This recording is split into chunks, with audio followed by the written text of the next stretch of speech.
আসসালামু আলাইকুম।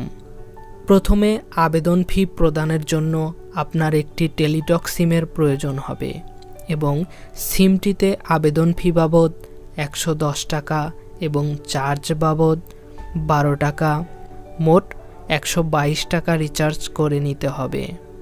এবার অনলাইনে আপনার আবেদনটি সফলভাবে সম্পন্ন করার পর আপনাকে একটি ফর্ম ডাউনলোড করতে বলা হয়েছিল। সেই ফর্মটিতে প্রথমেই একটি ইউজার আইডি দেখতে পাবেন। ইউজার আইডিটি খাতায় লিখে রাখুন। এবার আপনার টেলিটক নাম্বার থেকে দুটি SMS পাঠাতে হবে।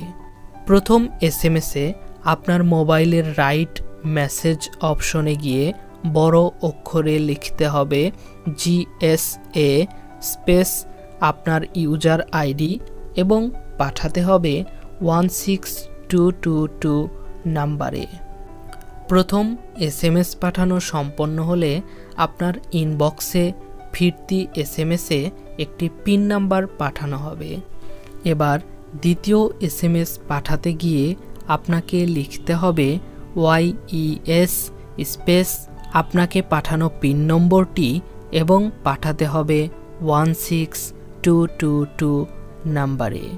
কিছুক্ষণ পর আপনি একটি কনফার্মেশন SMS পাবেন, যেখানে আপনাকে অভিনন্দন জানানো হবে এবং একটি পাসওয়ার্ড দেওয়া হবে, যেই পাসওয়ার্ডটি পরবর্তীতে আপনার কাজে লাগবে।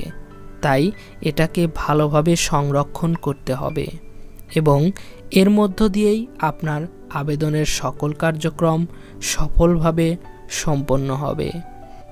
এই ভিডিওটি থেকে উপকৃত হলে লাইক দিন এবং আপনার যে কোনো মতামত থাকলে কমেন্টে জানান।